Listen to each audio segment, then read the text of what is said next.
ये कहानी है भविष्य की दुनिया की, जहां पर हमें सैंड्रा नाम की एक लड़की को दिखाया जाता है जो बहुत ही एडवांस कार में अपने 2 साल के बेटे के साथ ट्रैवल कर रही होती है।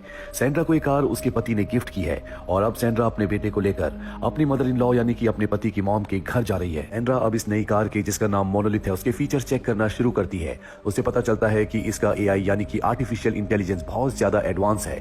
वो देखती है कि इससे पहले कार ने, उसके पति ने इससे सफर किया था और वो अपने कुछ दोस्तों के साथ एक होटल गया था और इस कार में एक लड़की भी थी। उसे अपने पति पर शक होना शुरू हो जाता है और तभी उसके पति का वीडियो कॉल आता है जो उसे बताता है कि इस कार का एक एप्लीकेशन है जिसका नाम मोनोलिथ है। मैंने उसे तुम्हारे फोन में डाउनलोड कर दिया है, तुम अपने फोन से इस कार को पूरी तरह से कंट्रोल कर सकती हो। तभी उसके पति के होटल की डोर को कोई नॉक करता है और वो बाय बोलकर डोर खोलने के लिए निकल जाता है। यहाँ पर सैंड्रा का शक पूरी तरह से यकीन में बदल चुका है कि उसका पति उसे चीट कर रहा है। अब रास्ते में सैंड्रा अपने बेटे के साथ एक स्टोर में कुछ सामान खरीदने के लिए रुकती है। वो अपने बेटे के साथ स्टोर के अंदर जाती है। तभी वो देखती है कि बाहर एक आदमी उसकी कार के अंदर झांक रहा है, लेकिन उसके पास जो फोन है उससे वो अपनी कार को कंट्रोल कर सकती है और वो कार के उस मोड को ऑन कर देती है जिससे कार के अंदर कोई नहीं जा सकता, यानी कि कार अब पूरी तरह से एक बंकर के रूप में बदल चुकी है। अब सैंड्रा सामान खरीद ही रही होती है कि तभी वो देखती है कि उसका बेटा वहां पर नहीं है। सैंड्रा इस बात से डर जाती है क्योंकि उसके बेटे को अस्थमा भी है, पर जब वो बाहर जाती है तो देखती है कि वहां पर कुछ लड़कियां हैं जिनके साथ उसका बेटा खेल रहा है। सैंड्रा को गुस्सा आ जाता है और वो उन्हें उल्टा सीधा कहना शुरू कर देती है, जिसके बाद वो सैंड्रा की तरफ बढ़ने लगते हैं। लेकिन सैंड्रा अपने बेटे को लेकर अपनी कार में बैठ जाती है और कार के बंकर वाले मोड को, जिसे वॉल्ट मोड कहा जाता है, उसे ऑन कर देती है। इसके बाद सैंड्रा अपने बेटे को लेकर निकल जाती है। इसके बाद सैंड्रा अपनी बेस्ट फ्रेंड को कॉल करती है। उसकी बेस्ट फ्रेंड बताती है कि इस वक्त मैं होटल में हूँ।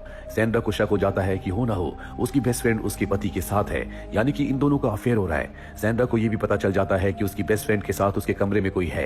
वो उसे इंसिस्ट करती है कि मुझे उसका चेहरा दिखाओ, पर उसकी बेस्ट फ्रेंड उसे चेहरा नहीं दिखाती और फोन को कट कर देती है। सैंड्रा की परेशानियां अब और भी बढ़ जाती है, पर अब सैंड्रा अपनी मदर इन लॉ के घर पहुंच चुकी है। पर घर के अंदर जाने की बजाय वो तय करती है कि वो उसी होटल में जाएगी जहां पर उसके हस्बैंड ने स्टे किया ताकि उसे रंगे हाथों पकड़ सके। और अब वो अपनी कार को पूरी स्पीड से उस तरफ भगाना शुरू कर देती है।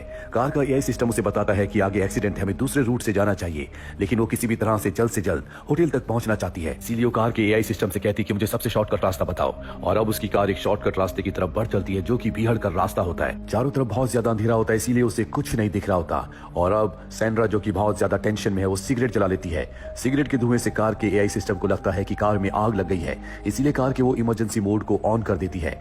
हालांकि सैंड्रा से कहती है कि मैंने सिर्फ सिगरेट जलाई है, लेकिन वो उसकी बात को समझ नहीं पाती।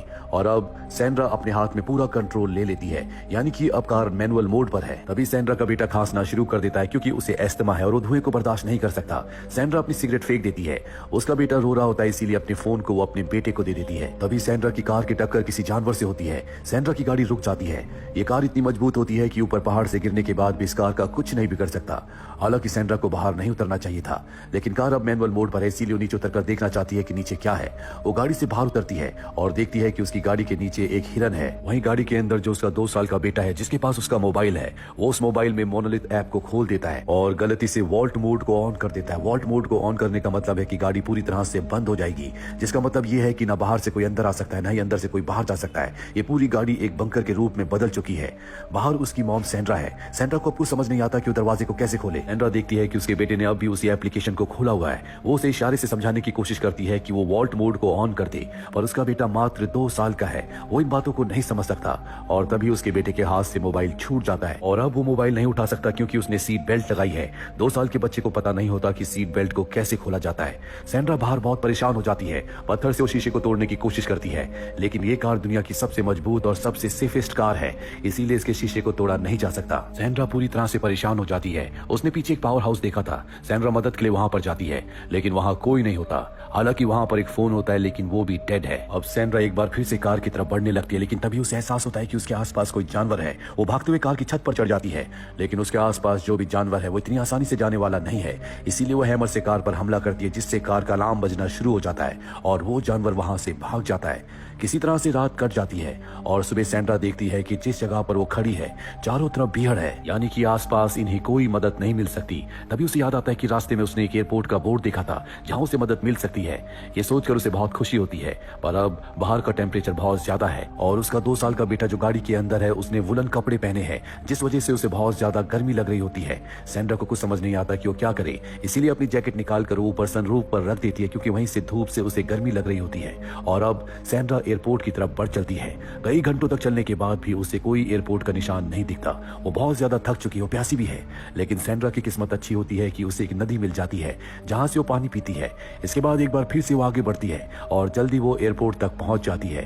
पर वो देखती है कि ये एयरपोर्ट एक वीरान एयरपोर्ट है जहां पर कुछ टूटे फूटे प्लेन्स के अलावा कुछ भी नहीं है। वो प्लेन के अंदर जाती है, वो प्लेन के रेडियो से संपर्क करना चाहती है लेकिन वो काम नहीं कर रहा होता।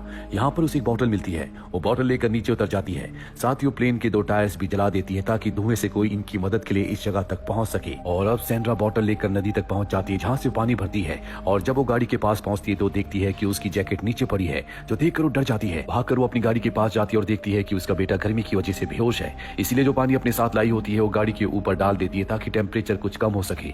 हालांकि गाड़ी का फैन चल रहा होता है लेकिन एयर कंडीशन बंद होता है, इसीलिए उसके बेटे को बहुत ज्यादा गर्मी लग रही होती है। और अब सैंड्रा के मन में एक आइडिया आता है। वो कार के फ्रंट में जहां से हवा अंदर जा रही होती है, जहां से वेंटिलेशन होता है, वहां पर वो धुआं करती है ताकि धुआं अंदर जाए और गाड़ी अपनी विंडोज को खोल दे। पर होता इसका उल्टा है। जब धुआं अंदर जाता है तो गाड़ी का जो ऑटोमेटिक सिस्टम होता है वो वेंटिलेशन को बंद कर देता है, जिससे अंदर थोड़ी बहुत जो हवा जा रही थी अब वो भी जाना बंद हो जाती है। सैंड्रा बहुत ज्यादा पैनिक हो चुकी है, इसीलिए वो कार के ऊपर हमला करती है, लेकिन इसका कोई फायदा नहीं है। ये कार बहुत मजबूत है, इसे किसी भी तरह से तोड़ा नहीं जा सकता। सैंड्रा पूरी तरह से हताश होकर वहीं पर लेट जाती है। कुछ साल बीत जाते हैं और सैंड्रा अब अपने पति के साथ इसी जगह पर आती है क्योंकि उसका बेटा अब इस दुनिया में नहीं रहा। उसका पति कहता है कि तुमने हमारे बेटे को मारा है, तुमने उसे गाड़ी के अंदर बंद कर दिया था। और तभी सैंड्रा की आंख खुल जाती है क्योंकि ये उसका सपना था। सैंड्रा गाड़ी के पास जाती है और देखती है कि उसका बेटा पूरी तरह से अचेत है। वो समझ जाती है कि उसका बेटा अब इस दुनिया में नहीं रहा। वो कहती है कि तुम तो स्वर्ग में जाओगी लेकिन मैं नर्क में जाऊंगी। पर तभी वो देखती है कि उसके बेटे की उंगलियां हिल रही है।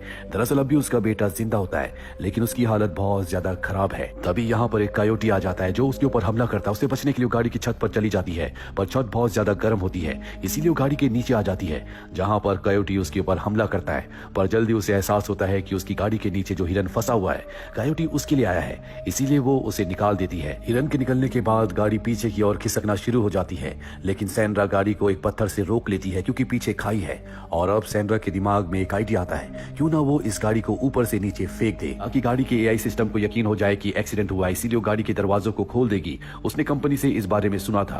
उसे इस बात का भी यकीन होता है कि गाड़ी बहुत मजबूत है। गाड़ी को ऊपर से फेंकने के बाद भी उसके बेटे को कुछ नहीं होगा। और अब वो ऐसा ही करती है, वो गाड़ी को ऊपर से नीचे खाई में धकेल देती है। और अब जब गाड़ी हवा में होती है तो गाड़ी के एआई सिस्टम को पता चल जाता है कि गाड़ी हवा में है, जिसका मतलब ये है कि गाड़ी का एक्सीडेंट हो गया है। इसीलिए वो अपने मोशन सेंसर को एक्टिवेट कर देती है, जिस वजह से गाड़ी अपने आप ही बैलेंस होना शुरू हो जाती है और जल्दी नीचे जमीन पर गिर जाती है। चारों तरफ धूल होती है। सैंड्रा डर जाती है, वो भागते हुए नीचे आती है। वो देखती है कि गाड़ी बहुत ही सेफ तरीके से नीचे लैंड हुई है। साथ ही अब दरवाजा भी खुल चुका है क्योंकि गाड़ी को इसी तरह से डिजाइन किया गया था कि एक्सीडेंट होने पर गाड़ी के दरवाजे अपने आप ही अनलॉक हो जाएंगे। वो अपने बेटे को गाड़ी से बाहर निकालकर उसके कपड़े उतार देती है ताकि उसे ठंडक महसूस हो, लेकिन अब भी उसके बेटे की जान खतरे में है। वहीं कार अपने पूरे के पूरे एआई सिस्टम को रिबूट करती है और अब कार एक बार फिर से रिबूट होने के बाद चलने के लिए तैयार है। सैंड्रा अपने बेटे को लेकर गाड़ी में बैठ जाती है और गाड़ी को ऑफ रोडिंग मोड पर लगाती है, जिसके बाद गाड़ी के टायर उठ जाते हैं। उसके सामने कुछ चट्टान है, लेकिन सैंड्रा को पता है कि ये गाड़ी दुनिया की सबसे मजबूत गाड़ी है जो हर तरह की रोड पर, पहाड़ों पर, चट्टानों पर चल सकती है। और अब वो गाड़ी की स्पीड बढ़ाना शुरू करती है। गाड़ी उस चट्टान पर बड़ी आसानी से चढ़ जाती है और जल्दी रोड पर आ जाती है। इसके बाद सैंड्रा अपने बेटे को लेकर हॉस्पिटल में आ जाती है, जहां पर कुछ ही देर बाद उसका बेटा पूरी तरह से नॉर्मल हो जाता है और इस तरह सैंड्रा अपने बेटे की जान बचा लेती है, जिससे वो बहुत खुश होती है। सैंड्रा को यह भी पता है कि उसका पति उसे धोखा दे रहा है। अब उसे ये तय करना है कि उसे अपने पति के साथ रहना है या नहीं।